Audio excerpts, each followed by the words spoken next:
নমস্কাৰ।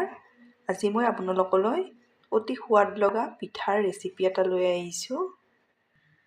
আপোনালোকে কম সময়ত কম বস্তুৰে এইদৰে টেষ্টি পিঠা এটা ঘৰত বনাব পাৰিব। তেতিয়াহ'লে আহকচোন ভিডিঅ'টোৰ মাজলৈ। পিঠাটো বনাবলৈ শুকান চাউলৰ গুড়ি এবাটি লৈছোঁ। আপোনালোকে শুকান চাউলৰ গুড়ি নাথাকিলে কেঁচা চাউলৰ গুড়িও ল'ব পাৰিব। এতিয়া ইয়াতে মই দি দিম 3 চামুচ পাউডাৰ গাখীৰ। থাকিলে দিব, নিদিলেও কথা নাই, কিন্তু দিলে পিঠাটোৰ সোৱাদটো আৰু বেছি হয়। সেইকাৰণে থাকিলে আপোনালোকে 2-3 চামুচ এইদৰে দি দিব। সামান্য পৰিমাণৰ নিমখ দি দিছোঁ। ইয়াত মই 5-6 চামুচ কেঁচা নাৰিকলৰ গুড়ি দি দিছোঁ। নাৰিকলৰ গুড়ি নাথাকিলে নিদিলেও কথা নাই, দিলে পিঠাটো খাবলৈ আৰু বেছি টেষ্টি হয়। সেইকাৰণে আপোনালোকে থাকিলে দি দিব। কেঁচা নাৰিকলৰ গুড়ি মই দিছোঁ। শুকান থাকিলে শুকানো দিব পাৰিব। এয়া মই গুড় লৈছোঁ একেবাৰে মিহিকৈ কাটি এইদৰে। গুড় নাথাকিলে চেনিও দিব পাৰে, চেনি খালে আপোনালোকে। এতিয়া গোটেই বস্তুখিনি মই এবাৰ এইদৰে মিলাই লৈছোঁ।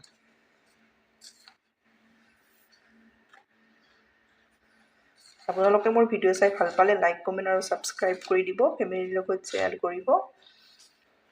এয়া মই গোটেইখিনি ভালদৰে এইদৰে মিলাই ল'ম। এয়া মই শুকান বস্তুখিনি গোটেইখিনি ভালদৰে এইদৰে মিলাই ল'লোঁ। এয়া দেখিছেনে? এতিয়া ইয়াতে দি দিম মই পানী। আপোনালোকে গাখীৰো দিব পাৰিব। এতিয়া পানীখিনি দি এইদৰে মিলাই ল'ম। কমকৈ পানী দি মিলাই ল'ব। কেঁচা চাউলৰ গুড়ি ল'লে পানীৰ পৰিমাণটো কমকৈ লাগিব আৰু শুকান ল'লে বেছি লাগিব। মোৰ এয়া শুকান, অলপ পানীটো বেছিয়ে লাগিব। এতিয়া মই ভালদৰে হাতেৰে সেইখিনি এইদৰে মিলাই ল'ম। এইদৰে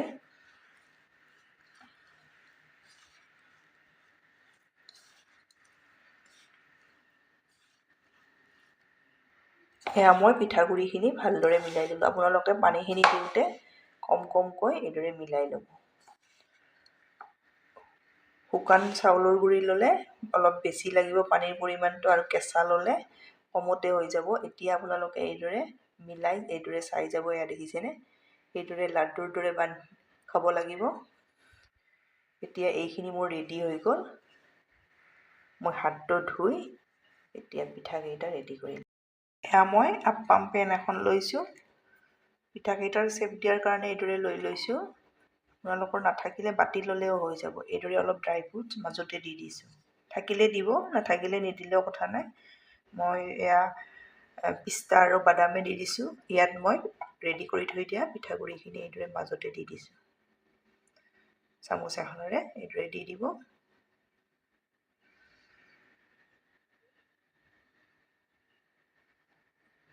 এইদৰে দি অলপ এইদৰে হেঁচি দিব।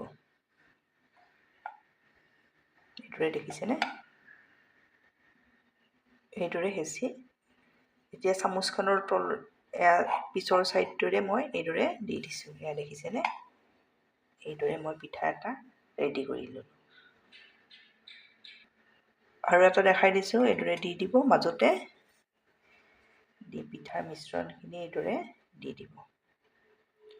একেবাৰে সহজতে এইদৰে টেষ্টি পিঠা এটা আপোনালোকে ঘৰত বনাব পাৰিব।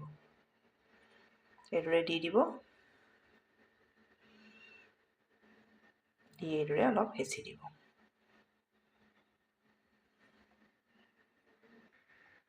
এইদৰে হেঁচি দি চামুচৰ তল ছাইডটোৰে এইদৰে দি দিব। এয়া দেখিছে?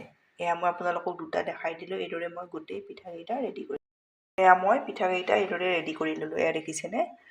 এয়া আপোনালোকে মই এটা খৰাহি লৈছোঁ। এইদৰে ফুটা থকা খৰাহি বা যিকোনো পাত্ৰই ল'ব, আৰু কটন কাপোৰ এখন এইদৰে তলত পাৰি ল'ব। লৈ এইদৰে ঢাকি, এইদৰে মই ঢাকনিৰে ঢাকি এইটো ৰেডি কৰি লৈছোঁ। এয়া মই চচপেন এটাত এগিলাচ পানী এইদৰে গৰম কৰি লৈছোঁ। এতিয়া মই পিঠাৰ পাত্ৰটো এইদৰে দি মিডিয়াম ফ্লেমত মই 10 মিনিট সময় থৈ দিম। 10 মিনিট সময়ৰ পাছত মই আপোনালোকক দেখাই আছোঁ। মোৰ 10 মিনিট সময়ো হৈ গ'ল। এতিয়া চাই ল'ম। এয়া দেখিছেনে পিঠা কিমান ধুনীয়াকৈ হৈ গৈছে। এতিয়া মই নমাই লওঁ। এয়া মোৰ পিঠা নমাই এইদৰে মই প্লেটত উলিয়াই ল'লোঁ। এয়া দেখিছেনে কিমান ধুনীয়া হৈছে। একেবাৰে সহজতে আপোনালোকে এইদৰে বনাব পাৰিব।